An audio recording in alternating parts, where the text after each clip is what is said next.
Good morning. My name is Christine Legros. I'm a PhD student in the Department of Romance Languages and Literatures at Harvard University. I'm very honored to be here today with Ara Merjian, professor of Italian Studies at New York University and author of the 2020 book, Against the Avant-Garde, Pier Paolo Pasolini, Contemporary Art and Neocapitalism, which was published by the University of Chicago Press. So Ara, thank you so much for being with us today.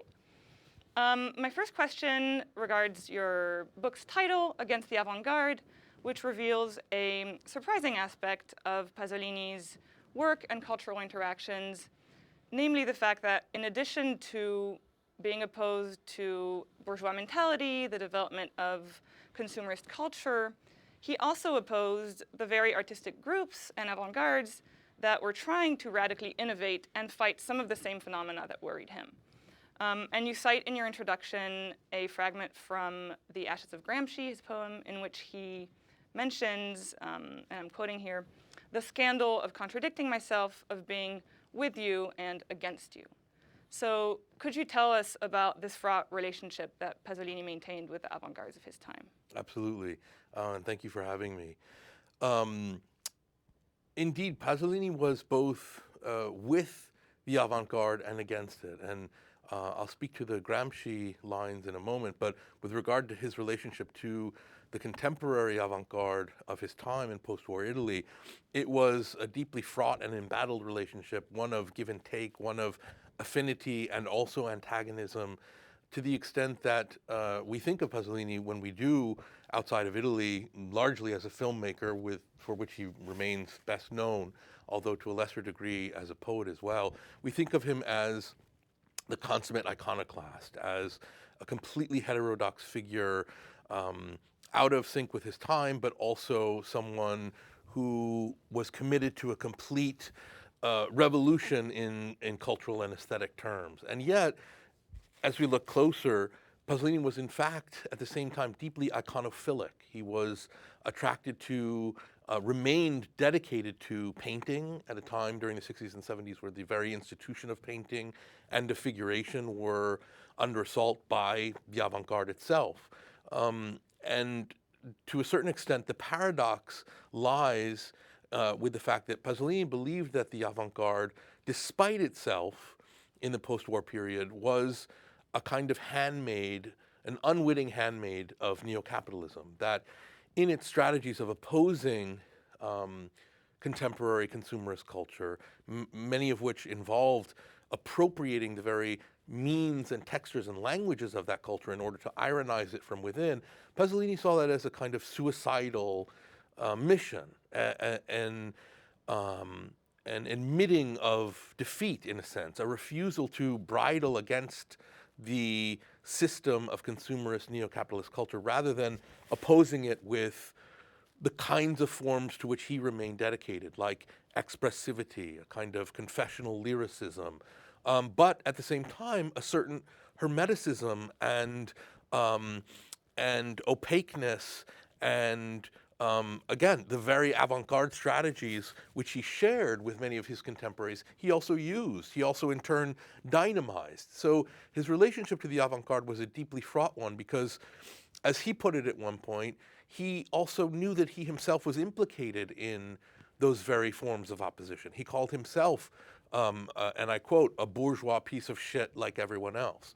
So I think part of his opposition from the avant-garde came from a certain self-recognition that inevitably he too was, because of his semi-petit bourgeois origins on his father's side, part of the very system that he was seeking to oppose. But if we go back to the Gramsci verses with which you started, both with you and against you, those lines speak in many ways to Pasolini's particular brand of Marxism, his particular brand of opposition, which opposed in many ways, the kind of rational, orthodox communist approach to thinking about culture for a more radically irrational and embodied one.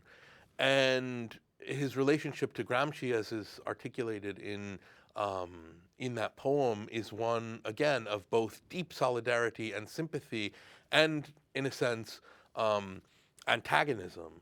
And again, part of that antagonism has to do with coming up with new forms, new ways of opposing contemporary bourgeois culture. And so Pasolini, to put it shortly, felt as alienated from contemporary communist aesthetic groups and strategies as he did from the avant-garde, as he did from bourgeois culture itself. So he was really in a kind of triangulated state of alienation from all of these different elements of contemporary Italian culture, which keep him still an impossibly difficult and slippery figure to pin down. And for all of those reasons, still incredibly compelling, infuriating, frustrating, but also a lightning rod. Great. And to go off of some of the things you said, you mentioned suicide, you mentioned alienation, and I was struck in this book by the vocabulary of illness that kind of permeates a lot of these artists' and critics' discussions of what was happening. There's this notion that the present is somehow ill, that it's being contaminated, or corrupted, I would rather say. But at the same time, Guttuso, one of Pasolini's friends, sees pop art as a kind of healthy crisis, as a productive illness. So I was wondering, since Guttuso sees this potential for growth in the very artistic practices that Pasolini criticized, and Pasolini also has his notion of contamination, how did Pasolini conceive of a possibility to use these kind of ill, sick forms in order to change society for the better? So the rhetoric of illness as it emerges in Pasolini is one that is always invoked in relationship to consumerist culture, neo-capitalist culture, the notion that Italy was essentially becoming fatally infected, that the bourgeoisie itself was a kind of virus from which only those most marginal communities, those most seemingly outside of history, had any kind of prophylactic protection. And that is why Pasolini seeks a certain kind of almost Edenic purity on the margins of bourgeois society, because he felt like those were the only areas that were not, to use his language, infected. With regard to Pop and Guttuso, interestingly enough, a lot of the contemporary poets with which Pasolini found himself embattled, like Sanguinetti and Balestrini and others, Antonio Porta, they spoke about their own work as a kind of using that contemporary illness and ironizing it from within its own pathologies, essentially. Whereas Pasolini really still did seek a kind of almost prophylaxis against what he perceived to be the illness of bourgeois culture. He didn't want to even come into contact, in a sense, with it. In fact, when he made the movie Teorema, which is really one of his only films that is strictly about a bourgeois context, a bourgeois family on the outskirts of Milan, who are visited by an unnamed, almost mystical, godlike figure in the form of a man, and in turn all of them have sex with him and then essentially lose their minds. And it's essentially a kind of parable or allegory about the bourgeoisie's sort of dawning realization of their own deeply kind of infected, alienated state. He said that making that film made him physically ill, literally ill. And so the terms of illness, purity, contamination, as you've picked up in Pasolini, are often fraught and often mixed together. But with regard to culture, two things just to follow up on your question. One, Guttuso indeed found in pop something potentially redemptive, and that was because pop, at least with pop art, after the era of abstraction, there was a return to mimesis, a return to objecthood, a return to some degree of realism in which the viewer and the public could sink their teeth and perhaps belong in a more collective sense.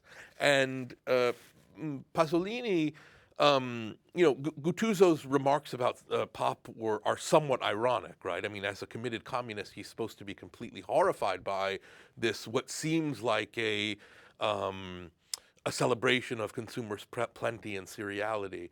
But he's also sort of titillated by it in some ways and sees it as a potentially healthy sign. And perhaps because of, again, reasons of irony, there's a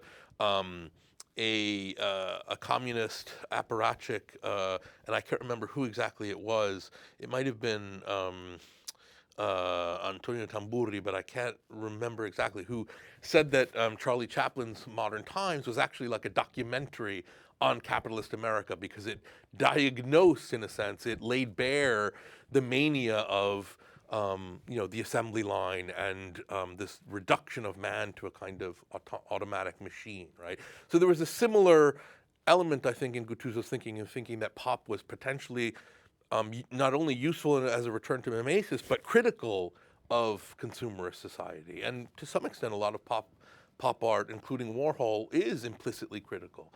Pasolini had a much more fraught relationship with pop. He at once used elements of it, but of course for him it lay bare the most flagrant examples of a kind of a futile attempt to ironize what was now completely epidemic, right? The language of advertisement, what he called this technocratic language, a leveling and flattening of Italian language itself, which related again to, again, a marginalized community, that of dialect. So Pasolini writes about his continuing dedication to what he called dialect painting, right? So if pop is the standardized, serialized embrace, however ironic, of contemporary consumerist culture in aesthetics, a dedication to dialect is, whether in language or in painting, is a commitment still to modes of expression and expressivity that are on the margins, that are small, that are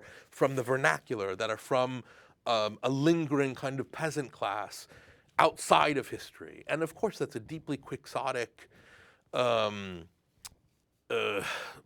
of worldview to have at a time when it seemed like the forward march of neocapitalism was inexorable. But he still, despite claiming that history was over, that the history was now coterminous with bourgeois history, Pasolini still came up with these attempts to oppose official culture through elements of expressivity, of lyrical kind of confessional modes of expression, but also, again, using elements of avant-garde strategy as we know them: collage, superimposition, elements of montage. He himself occasionally did abstract paintings despite his vehement and vocal opposition to abstraction itself. So this scandal of self-contradiction plays out in nearly every element of his work. Umberto Eco criticized Pasolini for, since you were talking about culture, for mixing culture and nature in a way, for using the vocabulary of nature to talk about processes that he considered to be cultural. But at the same time, so you mentioned that Pasolini focused on dialects, on these marginalized communities, and also on the body, which would indicate his sort of primordial attachment to the body as something that can resist consumerism. But at the same time, I think Eco might be a bit unfair to Pasolini in the sense that Pasolini also recognizes the role of the body as a cultural artifact, perhaps. You mentioned in your section on performance that he accepted to have one of his movies projected on his chest, which seems to indicate this, or at least gesture toward an understanding of the body as a blank canvas for discourse, an enabler of discourse, a producer of discourse. So what would you say is the role of the body, and perhaps specifically of the male body, in Pasolini's, artistic vision? Yeah, it's a huge topic, obviously, because at least in Pasolini's case, it touches upon everything from his dedication to what he saw as a kind of vanishing peasantry. It also ties into his own erotics as a gay man in a deeply, profoundly Catholic and homophobic country. But also, as you mentioned, to this this belief throughout the 60s and to some extent into the 70s before he could no longer believe in it, in the body as a last bastion against the leveling plastic seriality of consumerist culture, that the body as something organic, as something that could potentially still lay outside of culture, could be spared its more insidious and pathological elements. And so from the time of his youth in Friuli, in the region up above, in Italy's northeast, up above Venice, where his mother was from, to his entire poetic world of dialect poetry and dialect painting that was so invested in the bodies of local farm workers and farmhands and maids, and a world of the body in all of its sort of singularity and its potential as, again, of being outside of certain cultural impositions. He saw that was vanishing as Italy moved past what was called the economic miracle from the late 50s to the early 60s, which completely transformed Italian society to the extent that there were all kinds of now consumer goods and appliances that were widely available that completely transformed not only the domestic landscape, but also the interior landscape, the mental landscape of Italians. And Pasolini felt further essentially corrupted a culture by vitiating this kind of a purity and a simplicity and an individuality that was now being leveled by mass culture. And this is another instance in which, for example, Pasolini's work in the 70s in particular at once defies the contemporary avant-garde in artistic and poetic practices, but is also in sync with it. So not only the performance which you mentioned, whereby his old friend Fabio Mauri cast his own film, The Gospel According to St. Matthew, on his chest in a performance piece in Bologna at the museum in a stairwell, but also Pasolini's own body as a kind of site of performativity, of defiance.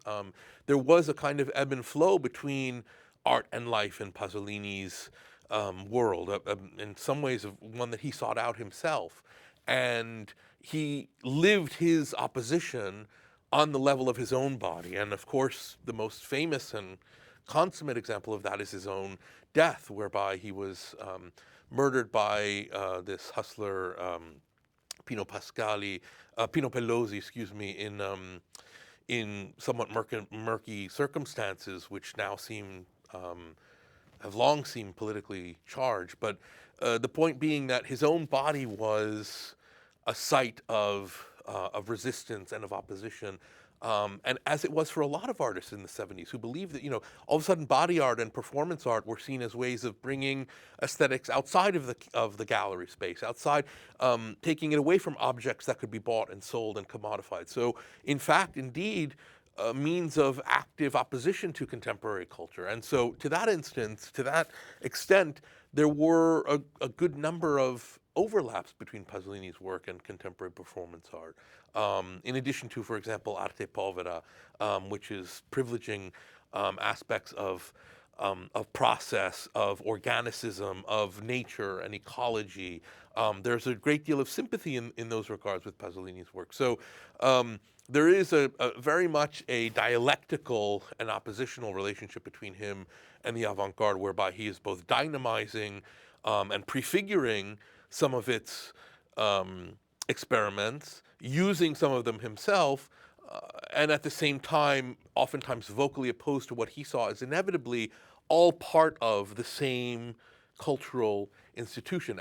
As defiant as it could seem, he basically said that essentially that one was tinkering on the surface with something which deep down in its roots had already sunk and was beyond recuperation from this new bourgeois history. So it was a practice of both a desperate vitality, as he called it, a sense of hopelessness, and yet also vital expressivity.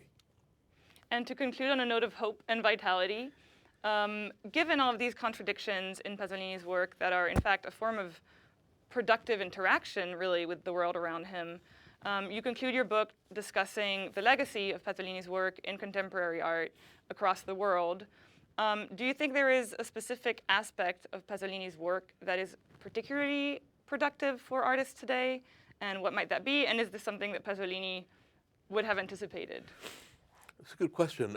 As I talk about in the concluding chapter, the number of artists who have worked on Pasolini or been inspired by him or used an element of his work in their own, the number is simply staggering, and as is the range. Everyone from Richard Serra to Paul McCarthy to Paul Chan to all manner of contemporary painters, video artists, theater screenwriters, theater directors, etc. I think Pasolini would have both been surprised. In some instances, he likely would have been horrified. But what individual can control his or her legacy or impact? And in fact, because his work is so deeply at its core paradoxical, it has had all sorts of paradoxical kind of effects in afterlives. But I think, just to put it briefly, I think some of the responses are really productively try to use not just Pasolini as a source of kind of biographical inspiration, right? Because he does lend himself to obviously what we would call a touchstone of kind of identity politics as a literally martyred gay man who was murdered and who essentially died in many ways for his ideology. There are a number of contemporary prominent gay artists in America, David Vonarovich, Felix Gonzalez Torres, who used Pasolini in ways that spoke both to their experience, to the horror of AIDS and the AIDS crisis. But then again, what do we make of the fact that then an artist like Richard Serra, one of the leading exponents of what we would call minimalism, makes I can't remember if it's a cast bronze cube or if it was made from wood, but it is essentially abstract and minimalist and therefore non-objective, potentially phenomenological object that is very different in its engagement with Pasolini's legacy than a whole range of others. And I think, if anything, that's what's most exciting about his legacy, is that it is so varied, so contradictory, and yet, for example, with the case of Paul Chan, inspiring a number of artists who are still some of the most vital and oppositional critical voices in contemporary aesthetics, which I think is pretty darn exciting. Well, this is wonderful. Thank you so much. Thank you all for having me. I appreciate it. And thank you so much for watching.